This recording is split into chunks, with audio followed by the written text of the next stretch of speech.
Dumela ngithobela sanibonani molweni bhotani lotshani absheng. Good afternoon. Zidweshakazi zikaNonkwenkwezi. Hlala nami ndihlale nawe ungashenxi ungandishiyi nangomnye umzuzu kuba kaloku ndingayintoni na ngaphandle kwakho. Namhlanje guys ndize ngecala.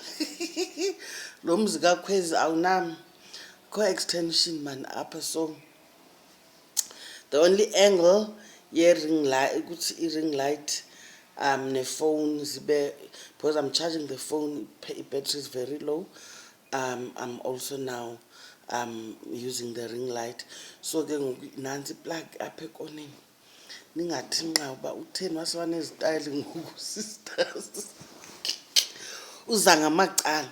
Anyway, yeah, ndichilo kuni ndathi ndise-holidayini guys. I've given myself a vacation. I'm trying to slow down. I work too hard, so ndithe makhe ndehle man emthini ukubona ndibe nguZakeyi ndehle emthini khe ndiphole nam ndifane nabanye abantwana. As a result, straight after this video I'm going out, being taken out for lunch. Okay, wayiva ndazigqibaleni nezinto zenzeka eRhawutini kuphela ezo, azenzeki pha ezilalini eGiltoni. Anyway, asikho lapho. Ivideo yanamhlanje guys ndifuna sithethe ngesithwalo. Ukuthwala ubona kanjani okanye kusi-affecta kanjani singamakhaya ngamakhaya. Ubona kanjani into yoba kokwenu kukhona umuntu onesithwalo and siyaniphazamisa. And isizathu soba ndiqonda uba makhe ndize nawo lo mba kuni kungenxa yento yoba abantu abanintsi abakholelwa kube kusonakala.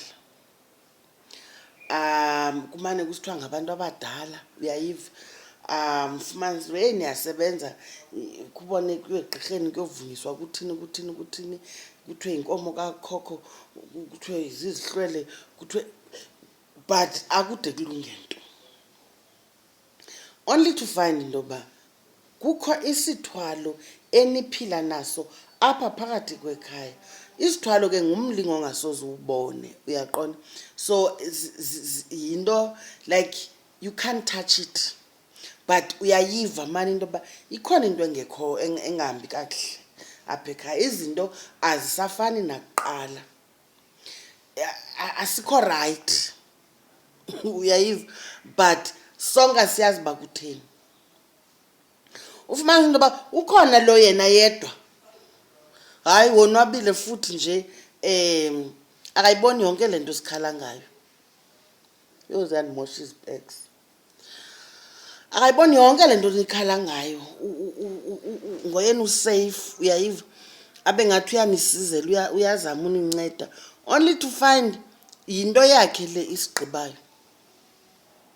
Isithwalo guys into apha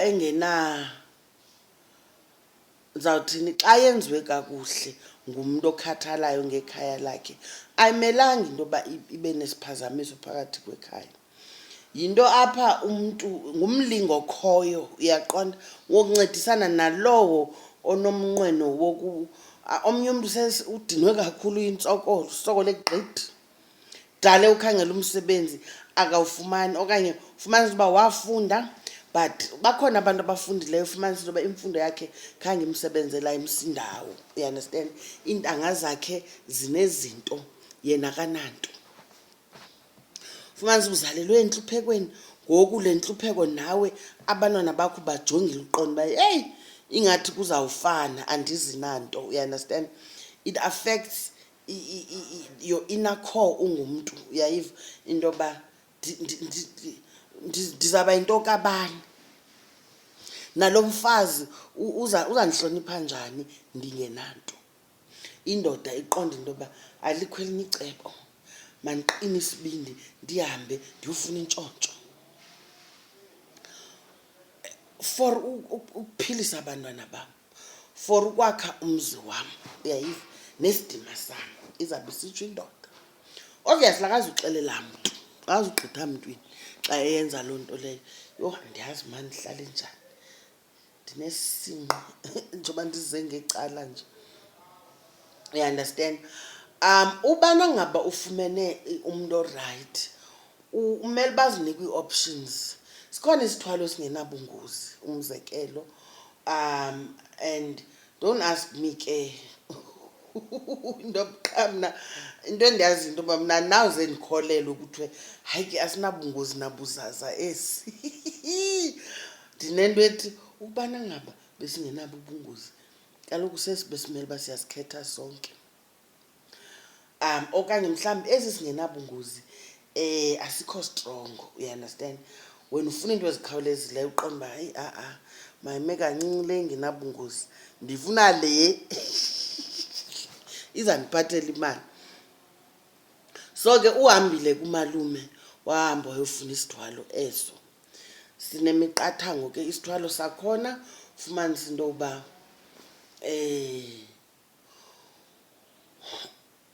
ixesha elinintsi guys, I've dealt with le nto ndithetha ngayo. Ufumanise into yoba phakathi kwekhaya ukhona umntu ophumileyo wayoyifuna loo nto leyo. Now ufumanise into yoba ucetyisiwe yiloo nyanga leyo into yoba ngubani umntu wayenamandla phakathi kwekhaya lakho. Ufumanise into yoba in my case yayingutamkhulu wam, kuthiwe sizawusebenza ngaye ke, uye lo kufuneka sithwebule amandla akhe ukuze asebenzele wena. Uyayiva ke ngoku? And ke ngoku izaba nintsi, ayizuphelela phaa. I had a friend wasweleka, unfortunately, owayendibalisela ngeprocess because he was going through the process, and I'd like to believe into yoba wabulawa yiyo laa nto wayezama ukuyenza, iyintwalo, because uhleli e-KZN kwamhlaba uyalingana. I think wayeye ngoNovemba, kumane kusithiwa iweather intlanga, xa kukhe kwanetha it reverses the process, funeka uphinde uqale ekuqaleni, uyeva? I remember sending him money yoba makabuye uphelelwe yimali, uyeva? Buye namaselwa, labaliselwa kufuneka ayewabeka emangcwabeni, athini. He was very open with me. Unfortunately azange simsebenzele yena, andiyazi uba konakala phi because umntu wakhona waveske wagula. I suspect into yoba inoba phaa kwamhlaba uyalingana, maybe he contracted what you call malaria, you understand? Because it's a malaria infested area, umhlaba uyalingana. Ubheka le mhlawumbi yena waya ngentloko yokuthamba akavaccinata because wabuya selegula kakhulu, uthe eyigqibezela loo nto yaloo maselwa funeke eyobekwa emangcwabeni kwaze kwathi lingathangani, wabe segula, uyeva? Ifiva yamkhawulezelayo wabhubhela esibhedlele. Ifemeli yakhe yothuka izinto ababezifumana endlini yakhe nasemangcwabeni kufunyanwa, you understand? Ndabe ndiyazi mna yonke le nto because ebendibalisele, he confided in me. So I do know. Iphinde ibe khona kwalapha kum ke ngokwefemelini, umntu that ndingathi mna besingquzulana nam directly, you understand? If you know into yoba mna ndithwasa ngutatomkhulu wam, uyayiva, nguye umntu ondingenileyo. So xa uzawuthwebula amandla akhe uthwebule mna, you understand? It's something ekwafuneka, and it took a lot uba ndiyilwe, you understand? Hence ndiyi-understanda into yoba yinto eyenzekayo. Andifuna uthetha ngam apha, but ndizama ukucacisela into yoba le ndiyithethayo into yinto mna endisuka kuyo, uyayiva? Ndifuna ukukuvula amehlo ke ngoku into yoba into eyenzekayo lena, ufumanise into yoba niguqulelwe ubuhlwele, kwathwetyulwa ubuhlwele uba makusenzele umntu omnye, nina nilikhaya. Ufumanise into yoba izinto zenu zimile, kukho lo mntu. It's either nilikhaya nizawusebenzela yena because akho nto ilungayo, niba nesimnyama esingummangaliso. Emsebenzini izinto azilungi, ubusawukhangela umsebenzi awufumani, ophangelayo ophelelwa ngumsebenzi, siphele sonke sinxusa kulo muntu uyi-one. Une-businesses, unentoni, obviously xa uthwala uzawuba nayo into le izawubangela uba makungena imali. Ngoku funeka sonke siqeshwe kule business, you understand? Singaqeshwa, basically we are captured. Ibe ngathi usenzela ifavor, uyasihlangula, kanti dolo loku sihlangula, instead usibulele. Now ngaphandle nje kokuthwetyulwa kobuhlwele, ufumanisa into yokuba sikhona nesilwane anaso, laa nto kuthiwa intshontsho, abanye bazawuthi unenyoka. Zinto ezikhoyo ezenzekayo. Ufumanisa into yoba abantwana balapha baphupha iinyoka, ikhona le nyoka ijikelezayo iphutshwayo ngabantwana. Ngelinye ixesha omnye umntana elame kanti uyibonile engamelanga uba uyibonile. Ngelinye ixesha abantwana balapha baphupha belalwa, ulalwa yindoda, uhleli nje uvuka umanzi, uyayiva, kanti yile nto yalo mntu. Ibhaliswe ngathi sonke apha ekhaya kuthiwe ungathatha kulo, ungazithathela kulo nalo nalo nalo nalo nalo. So iyasitshintshatshintsha, sinesimnyama, asilasti kwii-relationships, imitshato iyachitheka kuyale nale. Omnye lo mntu uphumelelayo nguye nendlu yakhe, zizinto ezenzekayo ezo. Ufumanisa into uba benilikhaya elifuyileyo, eyona imfuyo iyaphela, kuyavuthuluka nje, kuyavuthuluka. Ufumanisa into yoba obephangele nento zakhe, iimoto zidliwa yibhanka, iimoto ziyophuka, uphele uhamba ecam kwesihlangu, ngoba kaloku ekugqibeleni funeka niguqe kulo mntu, nguye oyinkosi yenu. Now sithi isiXhosa azikhonyi zombini esibayeni esinye, soze kubekho iinkosi ezimbini. Kungabakho into emdaka efana nenyoka yokuthwala, ichanti ukutsho. Abantu abadala bayaphuma bayayishiya indawo, trust me. Uze uve kuthiwa abekho abantu abadala baphumile. Uzawuphikisa ongayaziyo le nto ndiyithethayo, athi baphuma njani, bashiye umzi wabo. Xa ndisithi kuwe azikhonyi iinkunzi zombini esibayeni esinye, ubana ngaba nivuli amehlo nisebenze ikhaya eli, ikhaya lihlala ngokucocwa, cocana amakhaya enu, qinisani, bethelelani amakhaya, ukuthi amachanda, ufumanisa into yoba ngelinye ixesha ayiyo neyalapha ekhaya, yeyalapha ekuhlaleni. Qha apha ekhaya kulula, izinto zalapha zingenaziphuma, uyayiva. Abantu abadala baphume ngolo hlobo ngoba kukho izinto ezifukamileyo apha ekhaya thina esingaziboniyo futhi esingazihoyanga. Baphuma abantu abadala. Yinto eyenzekayo le ndithetha ngayo. And ke ngoku usengxakini uba ucinga uba ayenzeki okanye ayinawukwenzeka kokwenu.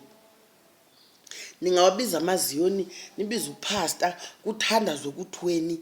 Isithwalo ngumlingo ofuneka ukhutshwe ngomnye umlingo.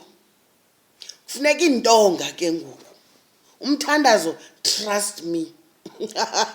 Hayi, uyakwenza kweza movie zaseNigeria apho uphasta uthandaza niyibone ibhabhi inyoka iphuma ihamba. Never. Dingeka iintonga, yeva, kuliwe ntonga, athi untonga, ngoba silwa umlingo, into esingazuyibona ngamehlo.